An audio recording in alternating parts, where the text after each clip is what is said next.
안녕하세요. 백목사의 세상 읽기. 이번 시간은 영국 BBC 뉴스 코리아에서 기사를 낸 것을 살펴보도록 하겠습니다. 북한과 기독교, 인연 혹은 악연의 시작. 자, BBC 코리아 김형은 기자가 2018년 9월 19일 날 게재한 기사인데요. 북한을 세운 김일성 주석은 독실한 기독교 집안에서 태어났다. 외할아버지 강도록은 평양에서 목회를 했고 외삼촌 역시 목사였다. 김일성도 부모를 따라 교회에 다녔고 세례를 받았다. 태영호 전 영국 주재 북한 공사는 지난 5월 조선일보와의 인터뷰에서 북한이 가장 두려워하는 종교는 기독교라고 말한 바 있다. 김일성이 기독교 집안 출신이라 기독교 속성을 너무 잘 안다. 기독교를 그대로 두면 권력 세습을 이어갈 수 없다는 걸 알았던 것이다. 하고 그는 말했다. 여기 지금 북한 지하 교인 5명이 예배 중 체포되는 장면이죠.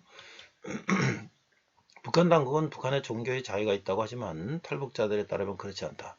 종교 활동을 하다가 체포되면 가혹한 형벌을 받는다고 한다. 지난 2월 평창 동계올림픽을 계기로 스포츠, 문화, 경제 등 다양한 분야에서 남북 간 교류 움직임이 감지되고 있다. 스포츠 분야에서는 다른 팀이 만들어지고 농구 등에서 친선 경기가 있었고 한국 공연이 북한에서 열리고 북한 공연도 한국에서 열렸다. 또 개성 만월대 유적 발굴에 합의했으며 개성의 남북연락사무소도 지난 14일 개소했다. 하지만 종교는 제외됐다. 기독교인이 세운 정권이 어쩌다가 기독교를 억압하게 됐나. 여기는 이제 보이스 오브 아메리카에서 북한 기독교인 탄압, 중국과 협력해서 코로나로 더 피해가 크다는 기사입니다. 북한에 억류된 선교사 아내의 신라 같은 희망, 다양한 종교 교육이 필요할 때 북한 응원단의 가면 해프닝, 뭐 이런 기사들도 있어요. 자, 먼저 인연의 시작은요. 김일성은 1912년 4월 15일 평양교회 농가에서 태어났다. 아버지 김영직은 초등학교 교사로 선교활동을 했다. 어머니 강반석도 신자였다. 어린 나이에 부모를 떠나 북만주 길림성으로 건너갔는데 여기서 그는 정동제일교회 제6대 목사를 지냈던 손정도 목사를 만났다. 손정도 목사의 자녀들은 김일성과 형제처럼 지냈다. 이 시기 김일성에 대해 묻고자 손정도 목사의 장손자인 손명원 씨를 만났다. 이게 좀 젊은 시절의 김일성의 얼굴입니다. 그는 BBC 코리아에 김일성의 아버지가 돌아가시자 아버지 학교 선배였던 할아버지께 찾아왔다고 들었다며 가족같이 지내면서 김일성의 교회도 열심히 나왔다고 해상했다. 특히 손 목사의 둘째 아들 손원태와 김일성은 전쟁놀이를 하며 친하게 지냈다. 이들은 김일성이 죽기 3년 전 평양에서 만났다. 당시 김일성은 손정도 목사로부터 세례를 받았다. 이거 참 충격적인 내용이네요. 손명원 씨는 당시 평양은 기독교의 원산지라고 해도 과언이 아닐 정도로 선교사들이 많이 와서 선교를 했다며 세례를 받은 것도 중요하지만 사실 평양에서부터 김일성의 가족은 기독교와 깊은 연관이 있었다고 말했다. 이 BBC 코리아 인터뷰하는 손정도 목사의 장손자 손명원 씨입니다. 김일성은 추후 손정도 목사님은 비록 사상은 달랐지만 참으로 민족을 위해 헌신한 애국자라고 말했다고 전해진다. 더 이상 기독교 신자가 아니라는 것을 시사한 것이다. 정확히 어느 시점에 그가 신앙을 버렸는지는 알 수가 없다. 그럼에도 김일성이 손정도 목사 기념사 화폐를 하라고 명했다고 손명원 씨는 말했다. 2003년 손정도 목사 남북학술 토론회가 북한에서 열린 이유가 여기에 있다. 공산주의 종교관에 따르면 종교는 아편이라고 규정한다. 북한이 목사를 기념한다는 것이 이상하다라는 질문에 손명원 씨는 사회주의지만 결국은 인간이기 때문이지 않을까라고 대답했다. 북한 기독교 박해가 가장 극심한데요. 국가 차원에서 이 탄압을 하고 있다는 겁니다. 자, 북한의 목사. 태호 공사에 따르면 북한은 전쟁 후 예배당을 대대로 부수며 기독교를 탄압했다. 이유는 김일성을 신격화하기 위해서였다. 2000년 6월 한국기독교 총연합회 북한교회 재건위원회가 파악한 북한의 무너진 교회는 수는 약 3,000개였다. 하지만 김일성 일가와 기독교의 인연은 여기서 끝나지 않았다. 김일성의 친척 외삼 종조부인 강양호 목사가 조선그리스도연맹 조그련을 창립했고 3대가 수장직을 맡아 현재는 손자인 강명철 목사가 위원장이다. 그러나 한국 기독교에서는 조그련을 기독교로 보지 않는다. 여기 사진은 북한 봉수교에서 성경을 읽고 있는 신도의 사진입니다. 갈렙선교 김성호 목사는 BBC 코리아에 한국 기독교에서는 목사는 규정에 의해서 목회 안수가 되어야 하는데 조그레 소속 목사들은 그렇지 않다고 말했다. 외부에 종교의 자유가 있는 것처럼 선전하려고 교회도 세우고 예배와 찬양을 했는데 이 과정에서 진짜 신도가 생기기도 했다고 태호공사는 밝혔다. 태호공사는 1980년을 고비로 평양에서는 봉수교회와 장충성당을 건설했다. 봉수교회는 장충성당 근처에 거주하는 빨갱이 여성들을 뽑았다. 며 신용만 하던 이들이 믿음이 생기자 모든 것이 달라졌다. 예배 시간 전부터 교회나 성당에 나오는 사람이 많아졌다고 썼다. 이 평양 7개월교회 방문한 외국인 관광객입니다. 이제 시범교회를 세우는 거죠. 20년째 탈북 선교를 하는 김성원 목사 역시 북한 내 기독교 신자는 정말 소수의 인원이다 라고 말했다. 죽음을 각오하고 신앙을 지키는 사람은 거의 없다고 덧붙였다. 북한의 국제사회가 인정하는 기독교 목사나 신자는 소수랄지라도 성경을 접한 이들은 늘고 있는 것으로 보인다. 북한 인권기록보존소에 따르면 2000년 이전 탈북자 중 성경을 본 경험이 있는 이들은 9명에 불과했지만 이후 탈북한 이들 가운데 424명이 성경책을 접했다고 답했다. 하지만 김정은 위원장이 집권 후 기독교를 접촉한 주민들을 체포하라고 명령해서 중국에서도 탈북 기독교인을 체포하려는 움직임이 활발하다고 한다. 이게 이제 북한에 있는 성경책이죠.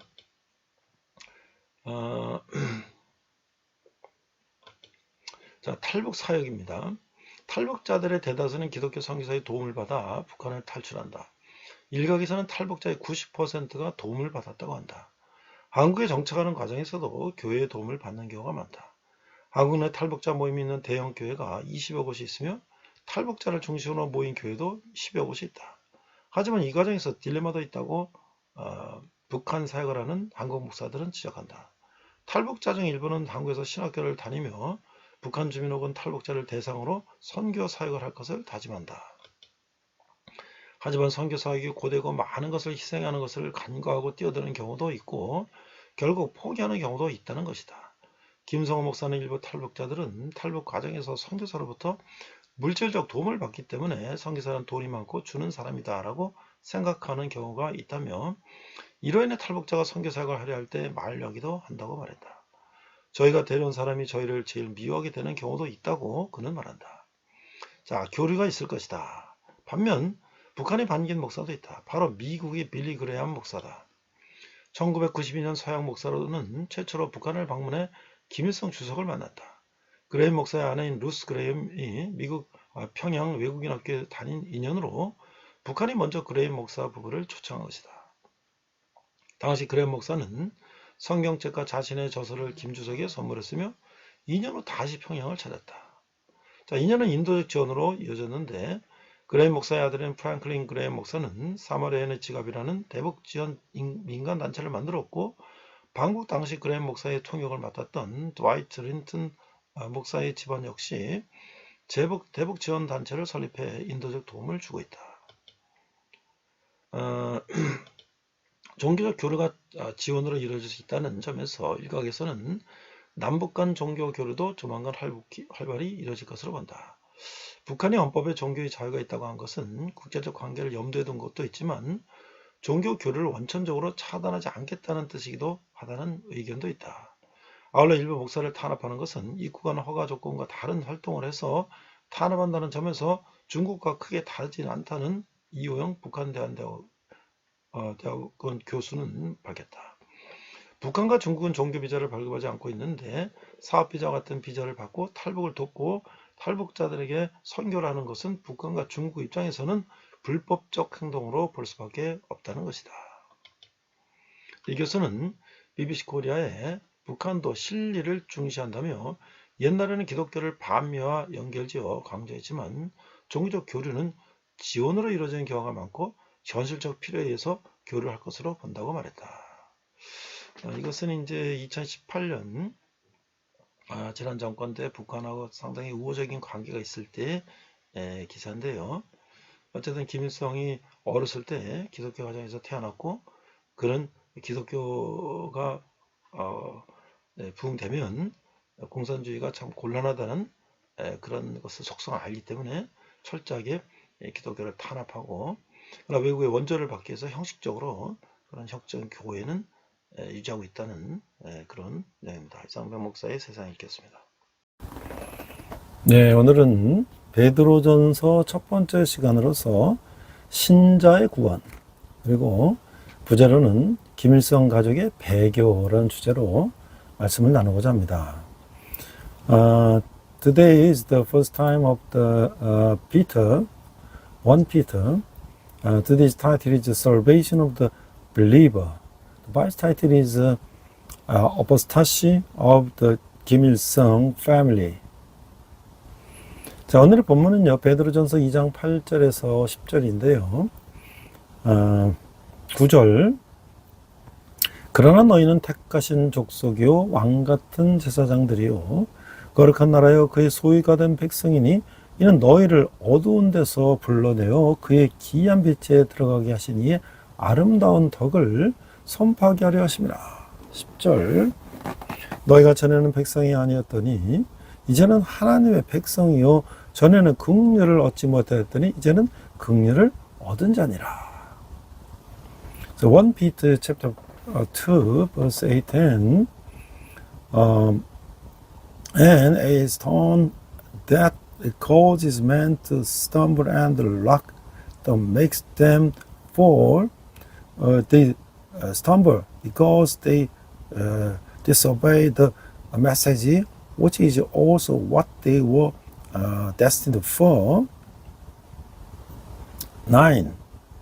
But you are a chosen people, a royal priesthood, and a holy nation, a people belong to God, that you may declare the praise of Him who called you out of darkness into His wonderful light.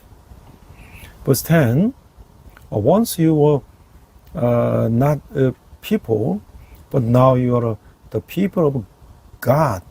Once you had not received mercy, but now you have received mercy.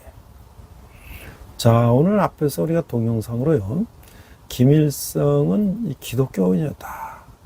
그런데 이제 김일성이 종교와 악마로 변하는 이 과정을 우리가 봤습니다. Before the sermon, we watched the video. Kim Il-sung was a Christian, but Kim Il-sung, the religion and the process of the transforming into a devil. 자, 우리가 이제 이 서론으로서요, 베드로는 이 세상에서 점차 많은 박해를 받는 순례자들에게 서신을 보내고 있어요. 베드로는 이 고난당하기 시작하는 성도들에게 주 안에 있는 산소망을 일깨워 그들을 위안하고 격려하고자 하는 것입니다. 그들은 고통 뒤에 하나님의 숨은 뜻이 있음을 알고자 하나님의 은혜에 굳게 설므로 불시험을 이겨낼 수 있을 것이죠. 베드로전서는 주제별로 세 부분으로 나눌 수 있는데, 이 신자의 구원은 1장 1절에서 2장 12절, 신자의 복종은 2장 13절에서 3장 12절, 신자의 고난은 3장 13절에서 5장 14절로 되어 있어요. 자, 베드로는 먼저 문안 인성을 한 후에 그리스도인이 얻게 될 미래의 기업을 예견하고 시련에도 불구하고 산 소망을 소염으로써 얻는 현재 기쁨을 바라보며 하나님의 은혜의 복음을 예언한 과거의 선자들을 돌이켜봄으로써 신자가 얻는 구원의 풍성함에 대해서 하나님을 찬양하고 있는 거예요. 자, 이 구원을 얻은 신자의 올바른 태도는 성화 또는 성결을 추구하는 것인데, 그러므로 베드로는 육체의 정욕을 제어하고 행실을 선하게 하라고 권하고 있는 것이죠. The introduction, Peter writes to the martyrs who are increasingly persecuted in this world. Peter wants to comfort and encourage these suffering saints by awakening their living hope in the Lord. They will be able to overcome the first trial by standing firm in God's grace and knowing that there is God's hidden will behind their suffering. The first letter of Peter can be divided into three thematic sections: the salvation of the believers, the obedience of believers and the suffering of believers. Peter first greets chapter 1, verse 1 to 2, then first sees the future inheritance that Christians will receive. Look forward to the present joy of possessing or living hope despite trials, and looks back to the prophets of the past who foretold the gospel of God's grace, praising God for the abundance of salvation that we have received. The proper attitude of the believers who have received the salvation is to pursue sanctification of the holiness. Therefore, Peter exhorts them to control fleshly desire and to conduct themselves well. 자, 이제 1장 1절에서 2절은 인사를 하고 있는데요. 1장 1절 보니까 예수 그리스도의 사도 베드로는 본도, 갈라디아, 갑바도기아, 아시아와 비두니아에 흩어진 나그네. 2절 곧 하나님 아버지의 미리 아심을 따라 성령이 거룩히 하심으로 순종함과 예수 그리스도의 핏불이 먹기 위하여 택하심을 받은 자들에게 편지하노니 은혜와 평강이 너에게 더욱 많을지어다.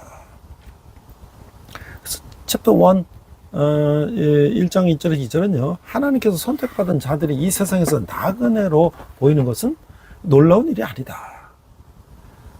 자신들의 시민권이 하늘에 있는 그리스도인들은 이교도 사이에서 구계자로와 떠돌이로 살아가며 자신들의 생각을 진정한 고향을 향해야 하는 난민들로서 살아가는 거예요. 독자들은 본도, 갈라디아, 갑바도기아, 아시아에 비두니아 흩어져 있었는데 그들은 마치 소금처럼 소아 제 로마령 5개 지방에 걸쳐 뿌려져 있었어요. 본 서신은 이 지역에 있던 교회들 사이에서 돌려 읽히도록 쓰여졌음이 분명하다 하는 것이죠. Greetings, chapter 1, verse 1, 2.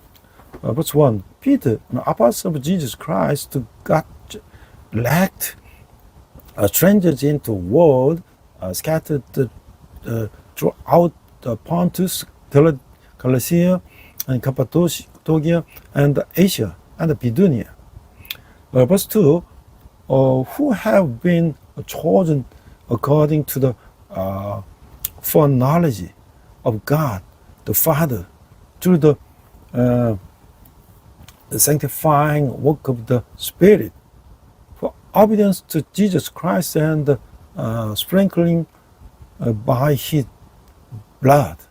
Grace and peace be used in abundance. Chapter 1, verse 1 to 2. It is not surprising that God's chosen ones are seen as a stranger in this world. Christians whose citizenship in heaven live as exile and wanderers in a pagan society, as refugees, whose thoughts must be turned to their true homeland. The readers were scattered in Pontus, Galatia, Cappadocia, Asia, and Bithynia. They were spread like a sword throughout the 5 Roman provinces of Asia Minor. The letter was clearly written to be read among the churches in this area. 자, 거기서 우리가 산 소망을 이제 말씀하고 있는데요. 1절, 3절에서 12절은 산 소망을 말하고 있는데, 우리가 첫 번째 3절, 5절은 미래의 유업을 말씀하고 있어요.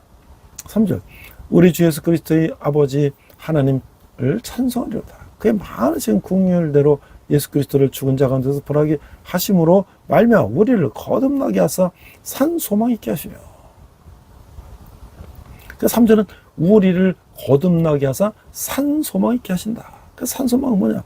사단의 지배 아래서 하나님의 진노의 심판을 피할 수 없었던 자가 그리스도를 받아들임으로써 하나님의 자녀가 되고 영생을 얻게 되는 것을 가르치는 것이다. 그러니까 이 모든 것은 하나님의 긍휼의 사랑과 은총에 의해서 믿음으로 말미암아 주어지는 것이다 라고 하는 것이죠. The first, the hope of the mountain. 1 Peter chapter 1 verse 3 to 12. Verse 1, chapter 1 verse 3 to 5 is the future inheritance. Verse 3, praise be the God and the Father of our Lord Jesus Christ. In His great mercy, He has given us now birth into living hope through the resurrection of Jesus Christ from the dead. So, verse 3 means He has regenerated us to a living hope. What is a living hope? This refers to those who could not escape the judgment of God's wrath under the control of Satan, but who become children of God and receive eternal life by accepting Christ. However, all of this is given through faith by God's mercy, love, and grace. 그 4절에 보니까 썩지 않고 더럽지 않고 쇠하지 아니하는 유업을 잊게 하시나니 곧 너희를 위하여 하늘에 간직하신 것이라. 5절 너희는 말세에 나타내기 위하여 예비하신 구원을 얻기 위하여 믿음으로 말미암아 하나님의 능력으로 보호하심을 받았느니라. 그래서 5절 말세에 나타나기로 예비하신 구원, 이미 준비된 것으로 아직 감춰져 있던 것이 하나님의 뜻이었어요. 근데 이것은 영원한 나라에 들어가 영원한 기업을 상속받음을 가리키는 것이죠. 그러니까 하나님의 능력으로 보호하심을 받았느니라. 그러니까 성도가 믿음으로 마지막 날까지 안전하게 보호받을 수 있는 이 근원이라고 하는 거예요. Verse 4, and into an inheritance that can never perish, small or fade, kept in heaven for you. Verse 5, who through faith shielded by God's power until the coming of the salvation that is ready to be revealed in the last time. Verse 5, salvation prepared to be revealed in the last days. It means that what has been prepared and what was hidden is revealed. This verse teaches that we enter the eternal kingdom and inherited the eternal inheritance. So kept by the power of God. This is the source where the saints can be safely protected until the rest of the day through faith. 자, 이제 두 번째는요. 우리는 이 현재 기쁨을 맛보고 있다. 1절에는 6절에 보니까 그러면 너희가 이제 여러 가지 시험으로 말미암아 잠깐 금신음하게 되지 않을 수 없으나 오히려 크게 기뻐하는도다. 자, 1.6절에 보면요. 산 소망은 현재 기쁨으로 그 결과가 나타나고 있어요. 베드로는 독자들에게 그들의 지식을 실천에 옮기라고 격려하고 있어요. 지금까지 가르친 놀라운 신학적 진리들에 대한 그들의 반응은 크게 기뻐하는 거야 할 것이다. 지식만으로는 박해에 직면한 두려움으로부터 자유를 누리는 안전함의 큰 기쁨의 체험을 만들어내지 못한다고 하는 거예요. 하나님의 전능하신 주권은 인간의 의무가 수반되어 하는데 그리스도인들은 믿음으로 반응할 의무를 갖는다고 하는 것이죠. 믿음으로 건전한 교리를 건전한 행실로 연기시켜 주는데 믿음은 신학의 내용에 따라 행동하며 그 내용에 부합하는 행실을 만들어낸다고 하는 거예요. Second, present joy. Chapter 1, verse 6 to 9. Verse 6, in this you greatly rejoice, to now for a little while you may have had to suffer a grief in all kinds of trials. Chapter 1, verse 6, the living hope has its result in present joy. Peter encouraged his readers to put their knowledge into practice. The response to the amazing theological truths he had thought so far should be one of great joy. Knowledge also does not produce the great joyous experience of security and freedom from the fear of persecution. God's omnipotent sovereignty requires a human duty. The Christian has a duty to respond in faith. Faith connects sound doctrine to sound conduct. Faith acts according to the content of the theology and produces contact that is constant with the content. 자, 7절에 보니까 너의 믿음의 확실함은 불로 연단하 해도 없어질 것보다 더 귀하여 예수 그리스도께서 나타나실 때에 칭찬과 영광과 존귀를 얻게 할 것이니라. 자, 1장 7절은요. 인생의 평범한 문제들에게보다 박해로 불릴 만한 여러 가지 시험들을 두 가지 결과를 가져온다. 첫 번째, 시험들은 불로 연단받음으로써 불순물이 제거되는 금과 같이 신자의 믿음을 순결하게 해준다. 두 번째, 시험은 신자의 믿음의 실체를 증명해 주는데 외부로부터의 압박은 그리스도인의 믿음을 깊게 해주고 강화시켜주며 믿음의 실체를 드러내 보이도록 해준다. Verse 7, These have come so that your faith of greater worth than gold, which perishes even though refined by fire, may be proved genuine and may result in praise, glory, and honor when Jesus Christ is revealed.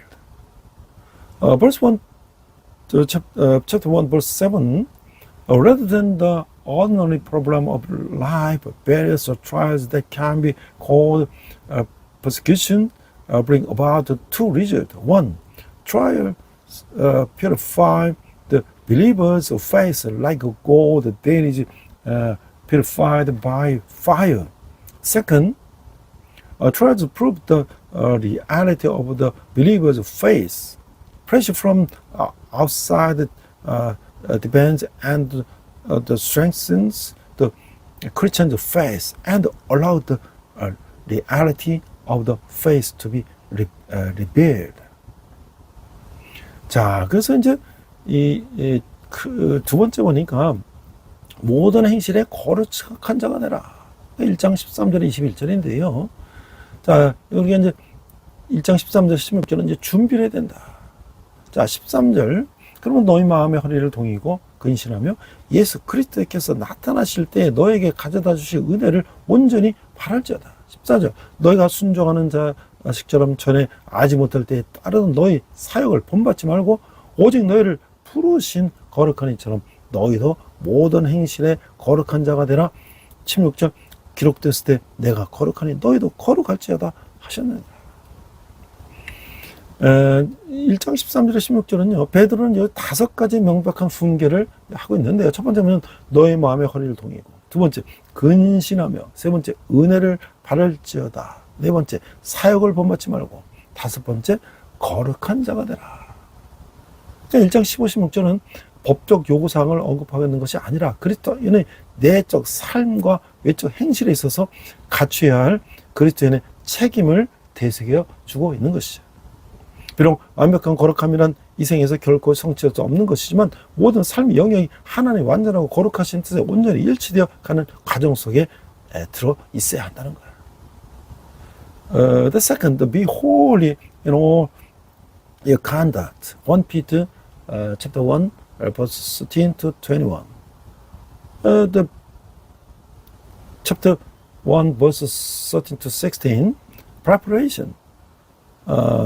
Verse 13, therefore, prepare your mind for action, be self-controlled, set your hope fully on the grace to be given you when Jesus Christ is revealed. 14, but just as he who called you is holy, so be holy in all you do.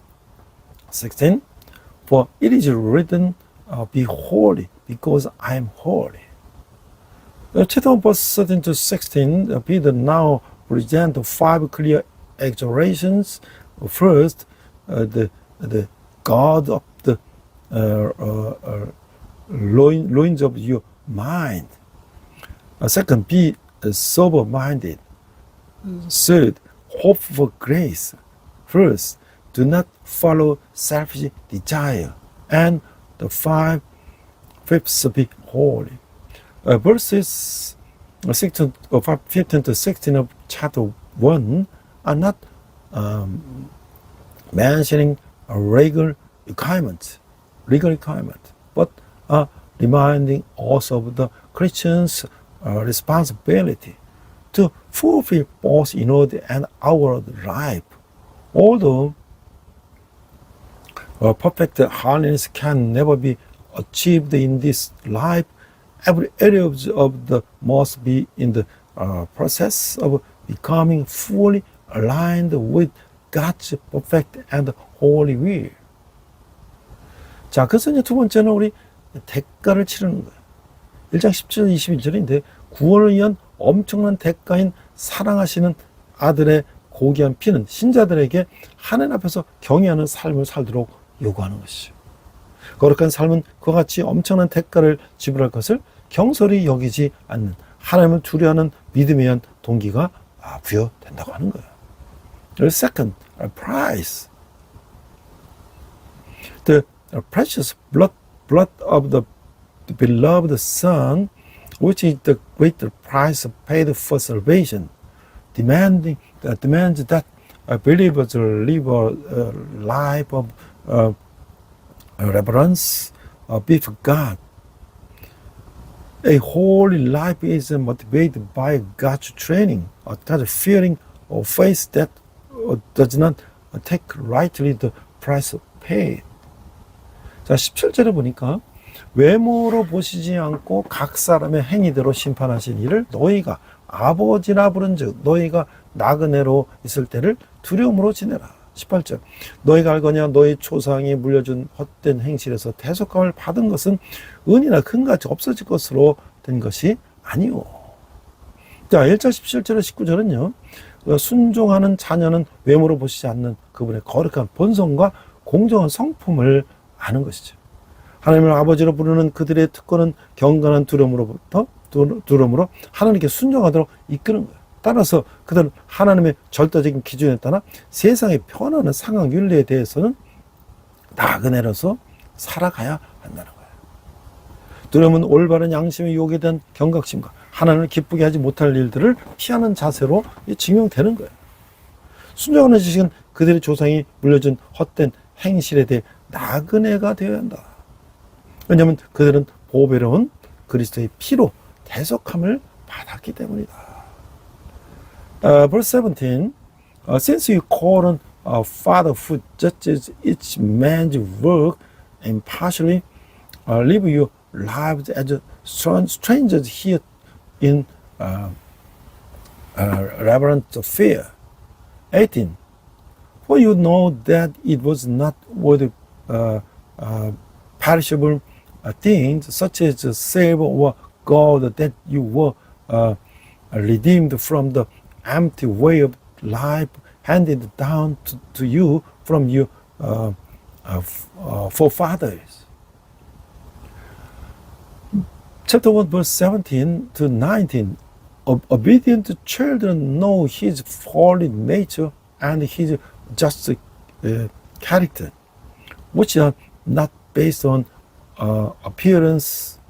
Their privilege of calling God their Father allows them to obey Him with godly fear.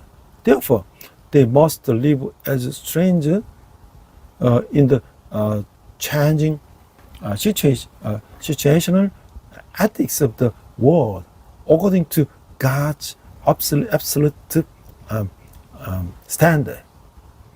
자, 19절에 보니까요. 오직 금 없고 점 없는 어린 양 같은 그리스도의 보배로운 피로 된 것이니라.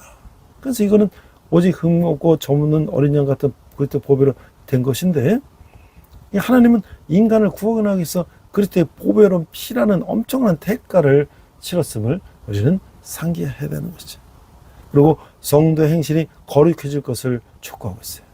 금목고는 윤리적으로 완전함을 뜻하는 거예요. 저목고는 희생 제물이 온전한 것을 가리킬 때 사용하는 말이라는 거예요. Verse 19, but with the precious blood of Christ, a lamb without a blemish or defect. Verse 9, but with the precious blood of Christ, as of the lamb without a blemish or spot. God reminds us that He paid a great price, the precious blood of the Christ, to save mankind, and urges the saints' conduct to be holy. Without blemish means ethical perfection. Without blemish is a word used to refer to sacrificial offering that is perfect. 자, 20절에 보니까요. 그는 창세전부터 미리 알림 바 되신 이니 이나 이 말세 너희를 위하여 나타내신 바 되었으니 21절 너희는 그를 죽은 자 가운데 살리시고 영광을 주신 하나님을 그리스도의 말며 믿는 자니 너희 믿음의 소망이 하나님께 있게 하셨느니라.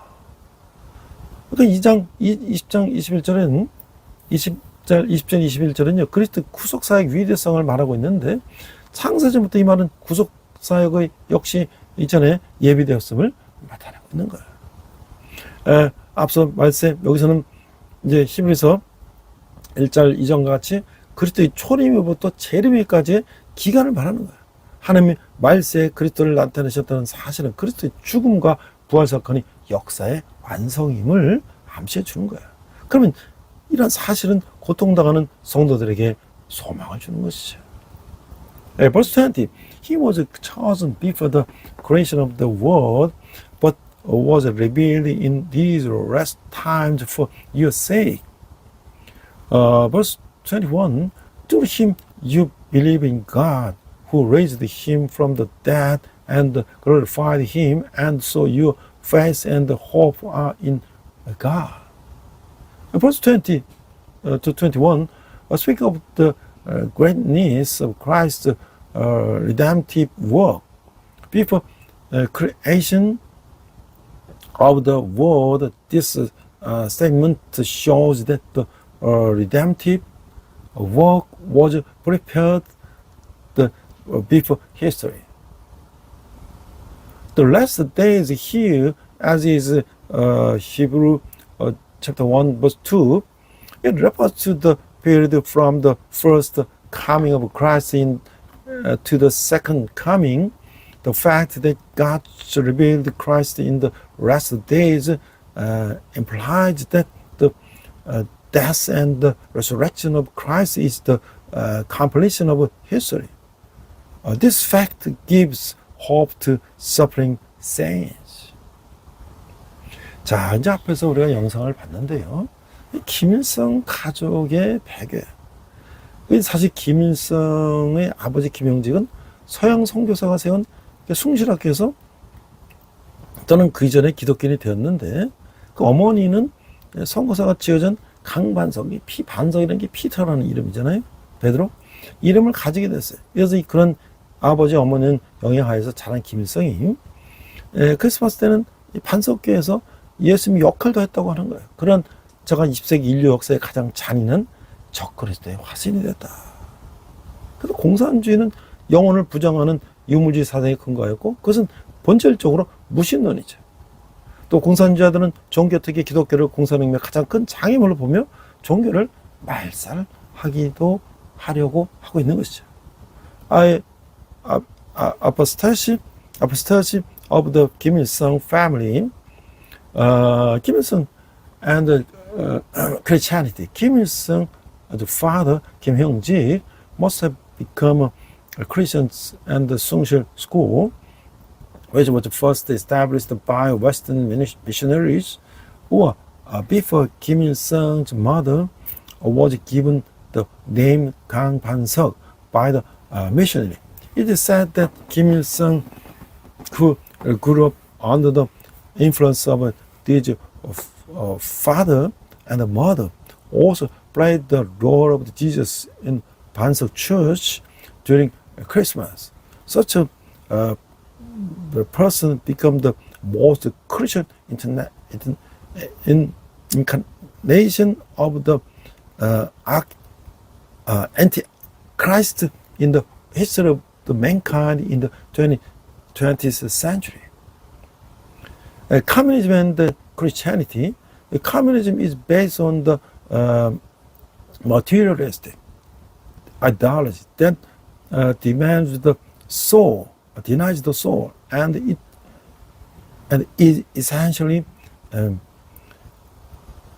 atheistic.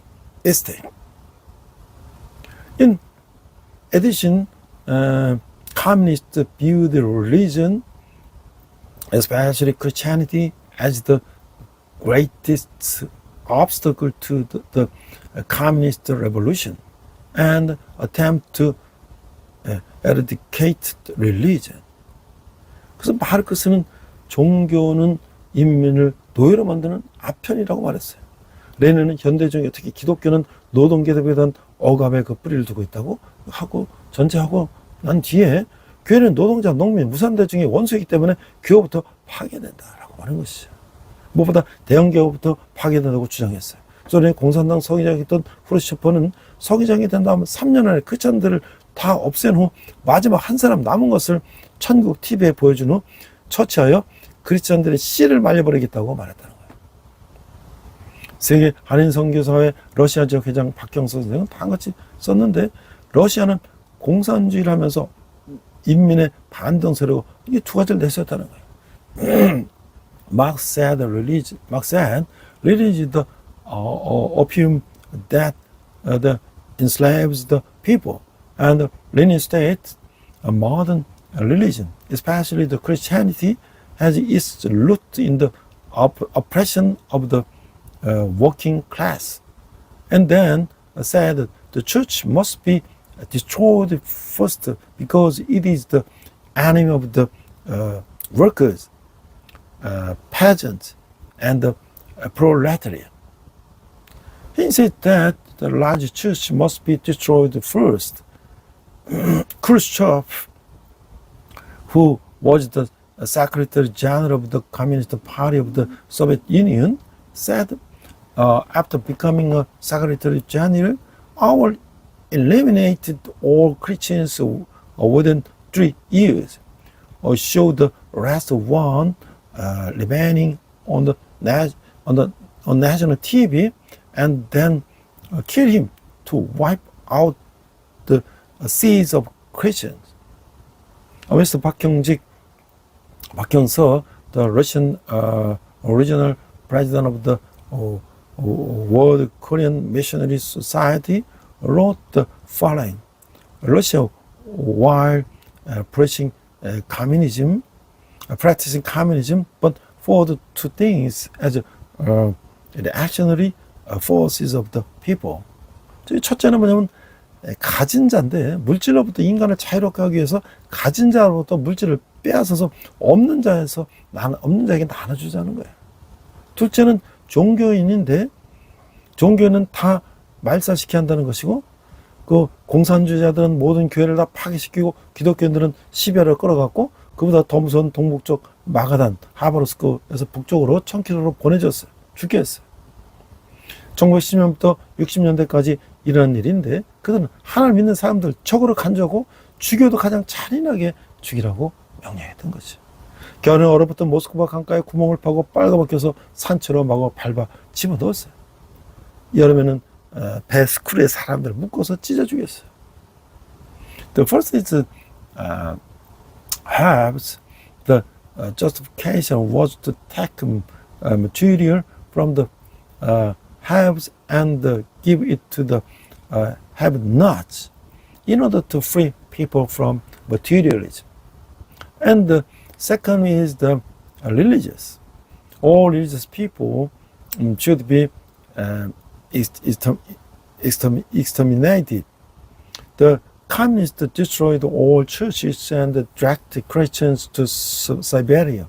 And even more terrifying, they sent them to Magadan, 1,000 kilometers north of Khabarovsk in the northeast to die. This happened from 1910 to 1960s.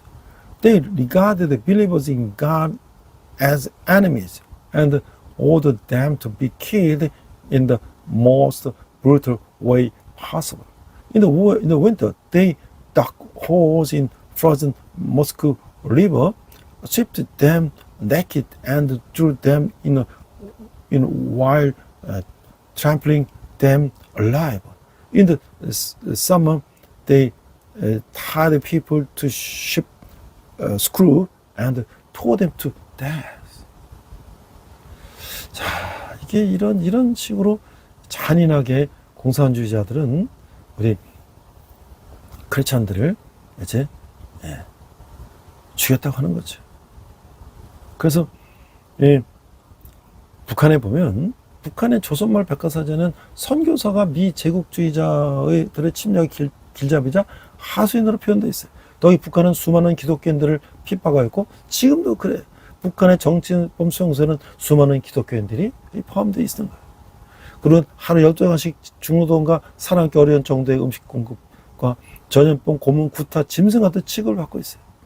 또 국제 열린문 오픈도어 선교회에서는 2005년 월드워치 리스트에서 북한을 기독교 탄압국가 제1위에 올려놨어요.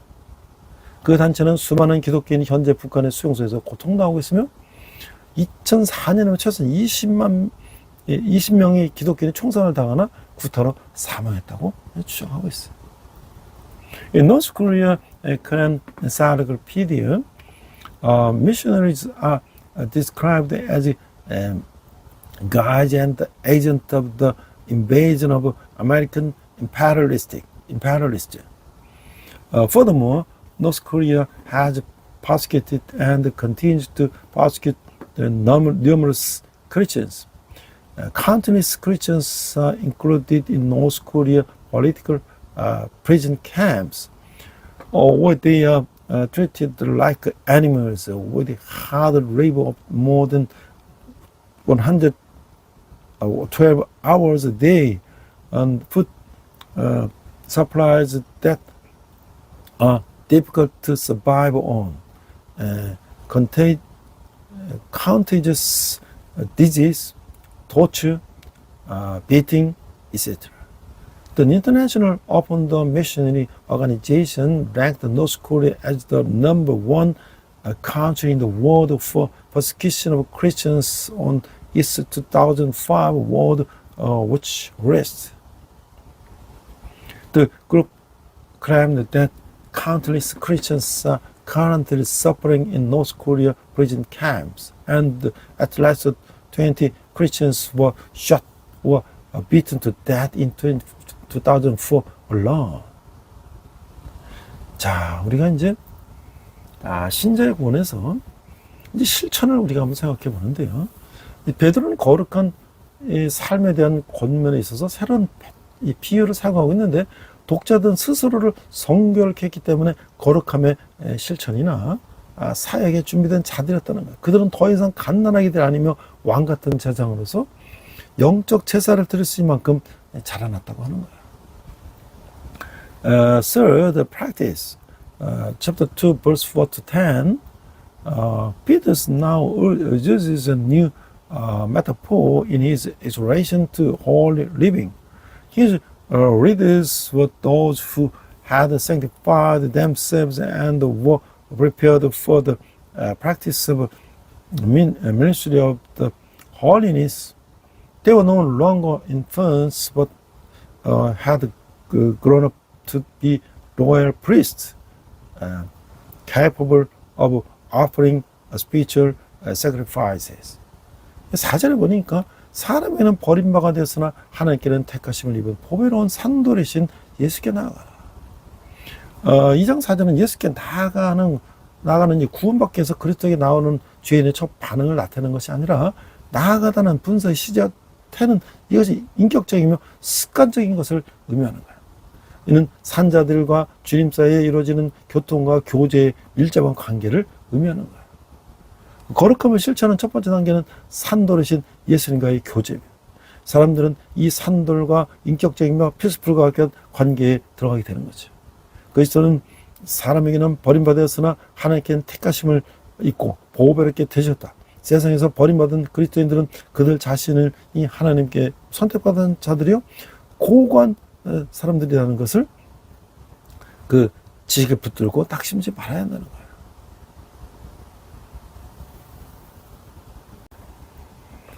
Verse 4, as you came to him, the living stone, rejected by man but chosen by God and precious to him.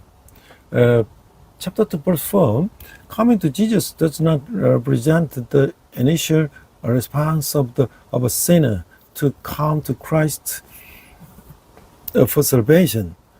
The tense and the tone of the participle come indicated that this is a personal and habitual approach. It implies an intimate relationship of communion and worship between believers and the Lord. The first step in practicing holiness in the fellowship with the living stone, Jesus. People enter into personal and indispensable relationship with this living stone.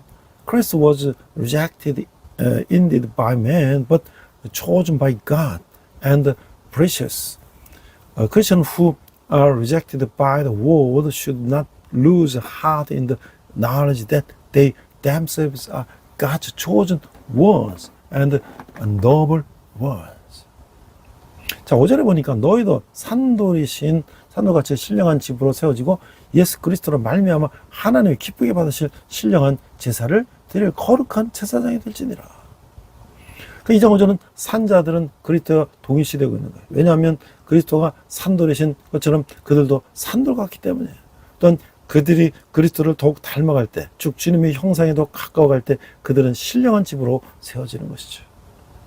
예수님이 베드로에게 말씀하셨어요. 내가 이 반석에 내 교회를 세우리니, 이제 베드로는 그리스도를 주님의 교회가 세워질 반석으로 알기 쉽게 설명해 주는 것이죠.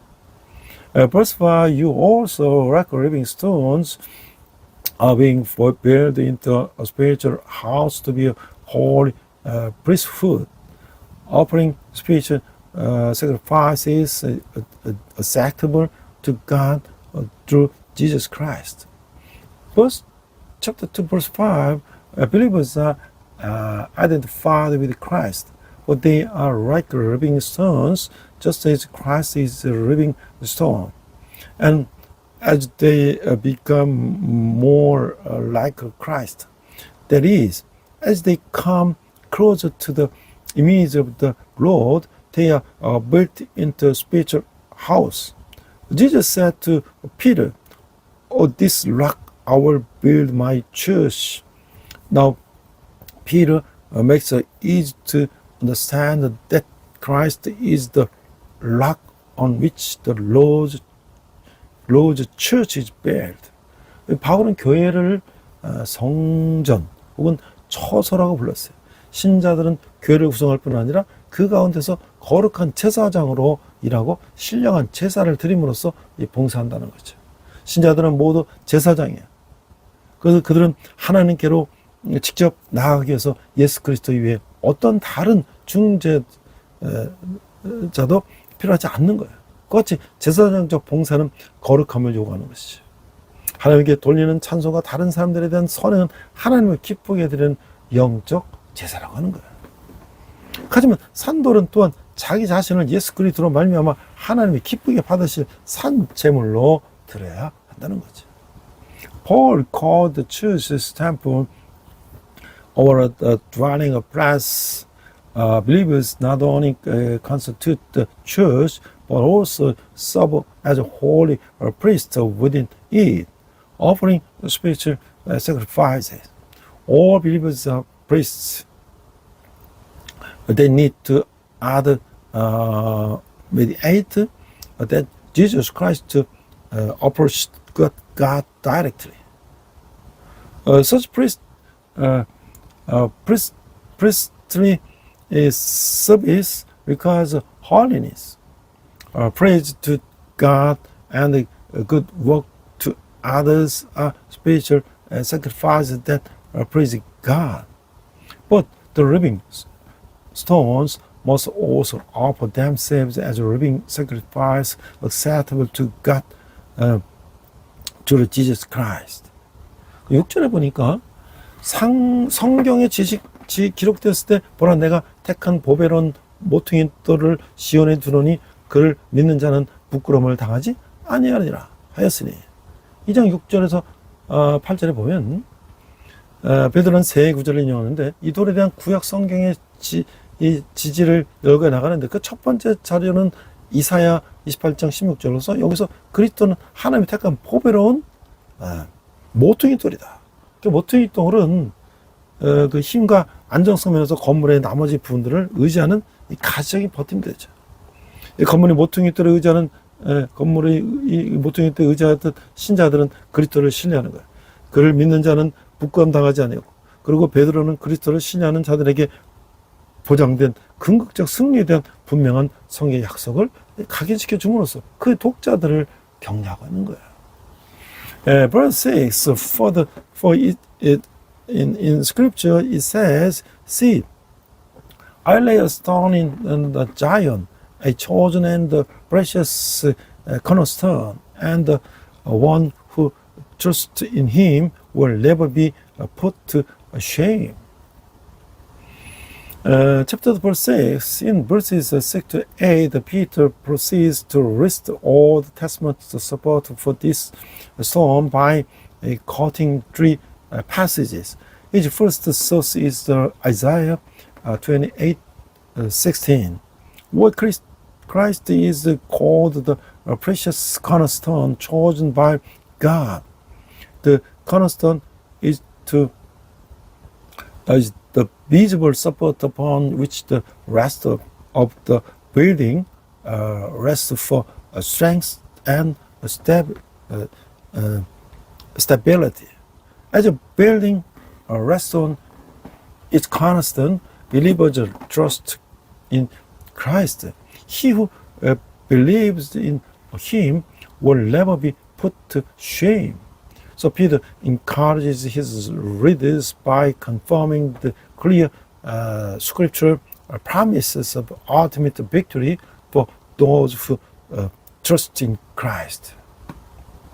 자, 7절 8절 보니까 그러므로 너는 믿는 너에게는 보배이나 믿지 아니하는 자에게는 건축자들이 버린 그 돌이 모퉁이의 머릿돌이 되고 또한 부딪히는 돌과 걸려 넘어지게 하는 바위가 되었다 하였느니라. 그들이 말씀을 순종하지 아니하므로 넘어지나니 이는 그들을 이렇게 정하신 것이라.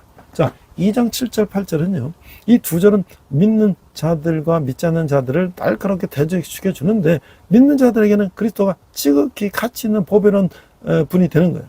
그러나 그것들을 믿지 않는 사람은 그 돌이 이제 그들의 불순종으로 말미암아 부딪히는 것이 되는 거예요. 예수님이 시편 118편 22절 인용하여 언급할 이런 일이 대제사장들과 바리새인들에게서 일어났죠.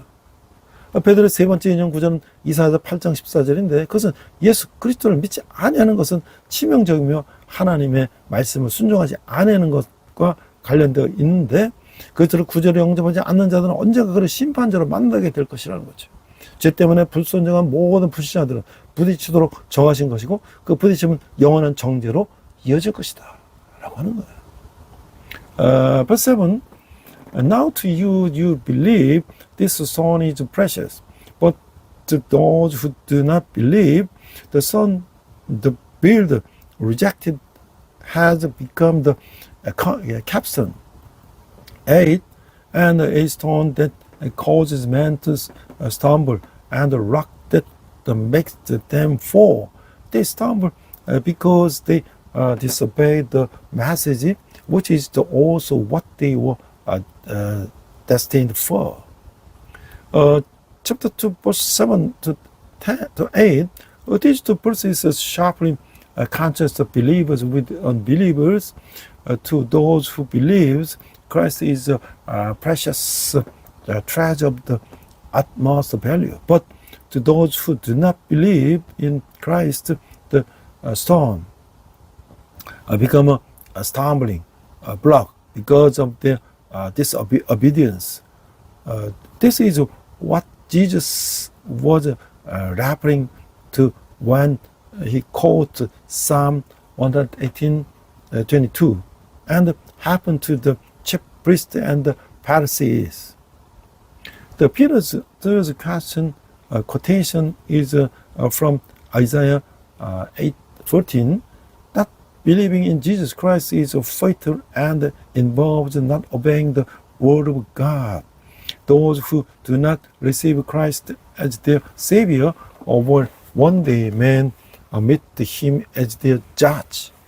All unbelievers who have disobeyed because of their sins are destined to crash, and that crash will lead to eternal condemnation.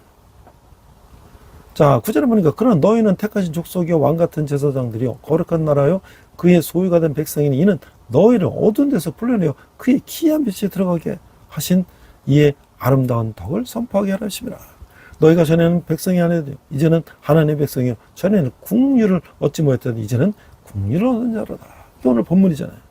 2장 9절 10절을 보면 베드로는 격려편지 대부분을 그 독자들에게 주는 거룩을 실천하는 감동적인 권면으로 마무리 짓고 있어요. 그 밤에 이르도록 정하심을 받은 불순종인 분들과 대조적으로 그의 독자들은 택하신 족속이라는 사실을 상기시켜 주고 있는 거예요. 베드로는 또다시 구약성경, 특히 이사야 43장 20절을 상기시키고 있는데, 이스라엘 민족이만 적용되었던 택하신 족속이라는 말이 이제 유대인과 이방인 신자들에게도 공히 사용되고 있다.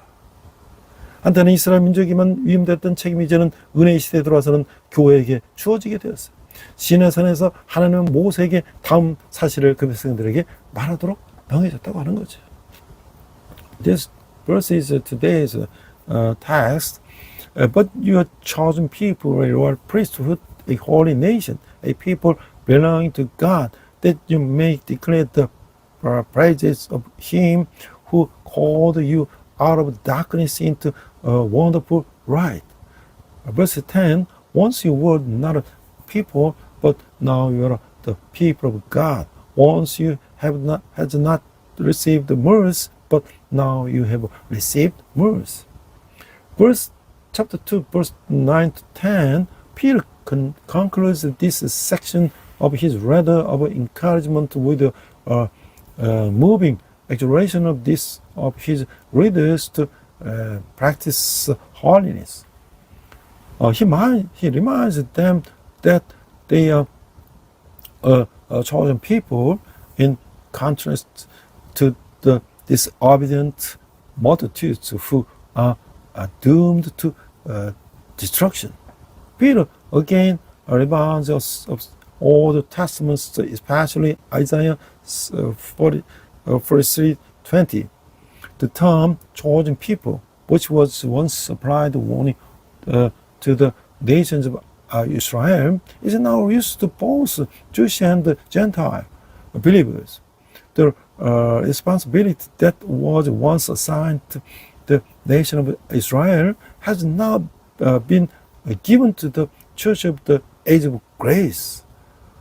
On Mount Sinai, God commanded Moses to tell his people the following. 너희가 내게 대하여 제사장 나라가 되며 거룩한 백성이 되리라. 이제 교회 시대는 사는 신자들은 왕같은 제사장들이요 거룩한 나라요 그의 소유가 된 백성으로 불린다는 거예요. 베드로는 그리스도인들을 거룩한 제사장이요 왕같은 제사장이라고 부르는 거예요. 그리스도는 특별한 족속이에요. 왜냐하면 하나님이 그들을 하나님 자신을 위해서 보존하셨기 때문이죠. 즉 이스라엘은 택하신 족속이요 왕같은 제사장들이요 거룩한 나라요 그의 소유가 된 백성이었던 것 같이 오늘날 신자들도 택함을 받았고 제사장들이며 거룩하고 하나님께 속해 있다는 거예요.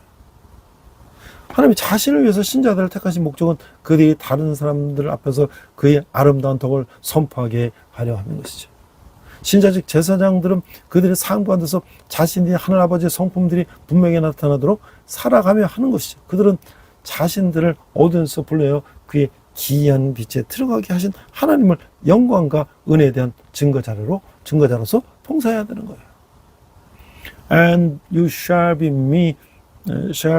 to me a kingdom of priests and a holy nation. Now believers living in the church age are called royal priests, a holy nation, and a people belonging to God. Peter calls Christians holy priests, and royal priest. Christians are a special people because God has preserved them for Himself. That is, just as Israel was a chosen people, a royal priesthood, a holy nation, a people for His own possession. So believers today are chosen, priests, holy, and belong to God. The purpose of God choosing believers for Himself is that they may proclaim His beautiful virtue before others. Believers or priests must live in such a way that character of their Heavenly Father is clearly revealed in their lives. They must serve as witnesses and the glory and the grace of God who has called them out of darkness into the marvelous light. 자, 마지막으로 하나님의 종과 같이 하라. 이게 이제 2장 11절 12절인데요. 사랑하는 자들아 거리면과 나그네 같은 너희를 권하니 영혼을 거슬러 싸우는 육체의 정욕을 제어하라. 1장 11절에서 초대교회에서는 그리스도인들을 가리켜 거리면과 나그네라고 했어요. 바울은 이 성도의 국적은 하늘에 있다고 가르쳤어요. 그러므로 신앙의 용사들, 즉 성도는 가장 값진 보물인 하나님의 도성을 찾아 희망과 인내를 가지고 여행하는 사람으로서 볼 수가 있다는 거예요. 이 구절은 길다고 생각하는 80평생도 눈 깜짝없이 지나가는 것이기 때문에 세상 일에 집착하여 욕심을 부리지 말고 정욕을 이겨한다는 뜻을 내포하고 있다는 거예요. Lastly, the first, live as servants to God, 1 Peter 11 to 12. 11. Dear friends, I urge you as aliens and strangers in the world to abstain from simple desires which were against your soul. Chapter 1:11. In the early church, Christians were referred to the strangers and the exiles. Paul taught that the citizenship of the saints is in the heaven. Therefore, the words of faith, that is, the saints, can be seen as people who travel with hope and patience in the search of a most precious treasure, the city of God. This passage implies that even a life of 8 years, which we think is wrong, passes by the blink of an eye. So we should not be obsessed with the worldly things and indulge in the lust, but let overcome our lust. 12절에 보니까 너희가 이방인 중에서 행실을 선하게 가져 너희를 악행한다고 비방하는 자들로 하여금 너희 선한 일을 보고 오시는 날에 하나님께 영광을 돌리게 하려 함이라.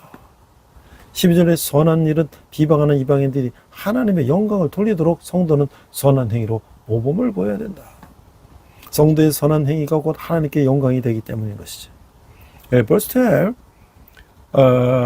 Live such good lives among the pagans that though they accuse you of doing wrong, they may see your good deeds and glorify God on the day He visits us. Verse 12, God these must be an example to the saints to show the glory of God to the Gentiles who slander them. This is because the good deeds of the saints bring glory to God. 저는 아까 이제 앞에서 북한의 핍박, 기독교인 핍박을 봤는데요. 이제 최강 목사님 분이 북한에서 탈북한 사람들을 이제 사역을 하고 있고요. 그래서 그 책으로 그것을 쓴 책이 아주 오래전에 나왔는데 내내 죽어도 가겠습니다. 뭐 이런 이제 시리즈가 있어요. 그러니까 그 선교 현장에서 불가능한 상황들에 섭리로 함께 하시는 하나님을 중심으로 증거하고 그 말씀을 배우고 가르치는 가운데 어떻게 탈북자들이 변화되고 열매 맺어 가는가를 만나고 있어요. 그를 통해서 이루어지는 하나님의 은혜와 계획을 생생하게 말하고 있어요. I will go even if I die tomorrow. This is a following up story to I will go even if I die tomorrow, and it is a book that intrudes the North Korean mission field in the most depths. The North Korean mission field where we must fight amidst the constant threat of death and pressure. It forces on God who is with us through providence in the midst of the impossible situation. It also encounters how North Korean defectors change and bear fruit while learning and teaching the word, the Bible. It also it allows us to experience God's grace and the plan that is being accomplished through them more vividly. 그래서 그 책에는 이제 여러 가지가 나오는데 뭐 중심에 계신 하나님, 그래서 추방당한 선교사, 뭐 사망의 음침한 골짜기 이런 거 나오고 2부에는 새로운 사역, 변화된 중국, 뭐 탈북자 그들의 심정 뭐 이런 것들이 나와요. The part 1 of the book God in the Center, the chapter 1, the exiled missionary, the second, the dark valley of the death, etc.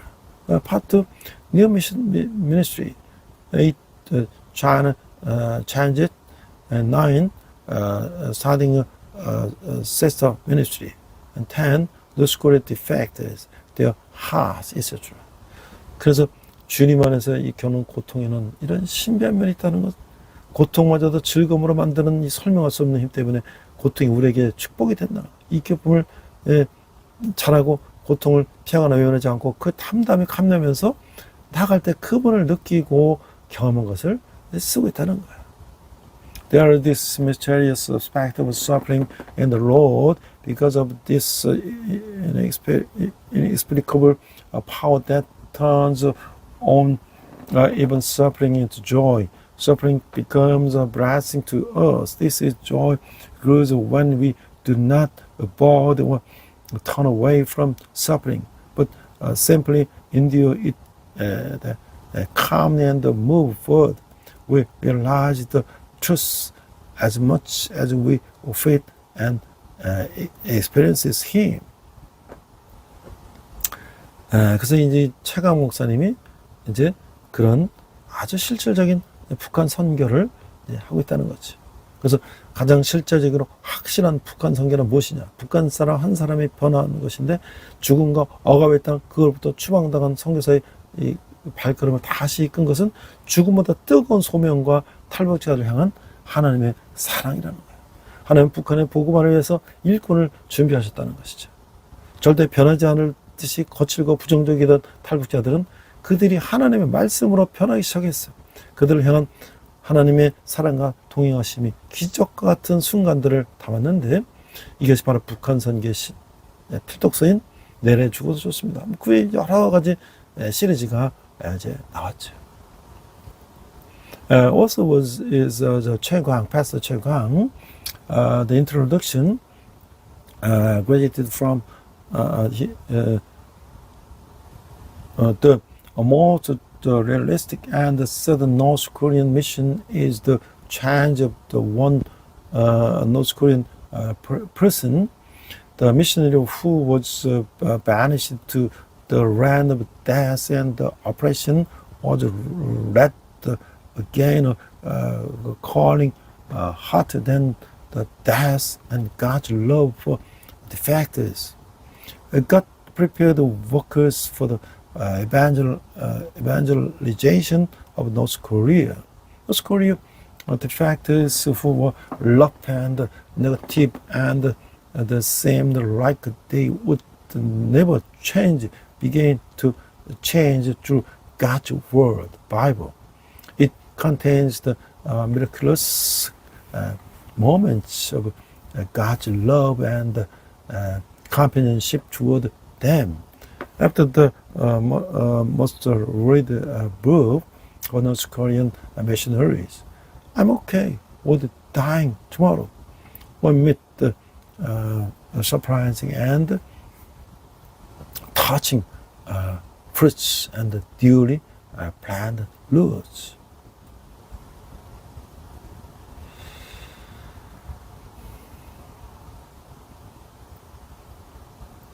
네. Let's pray. 하나님 아버지, 오늘도 고통 가운데 있는 북한 농부들을 불쌍히 해주시고 특히 평화 통일이 되어서 북한 농부들을 해방시켜 주시옵소서. 예수님의 이름으로 기도합니다. 아멘. Let's pray. Father God, please have mercy on our North Korean compatriots who are suffering today, and please quickly bring about the peaceful unification and liberated our North Korean compatriots. I pray in the name of Jesus. Amen.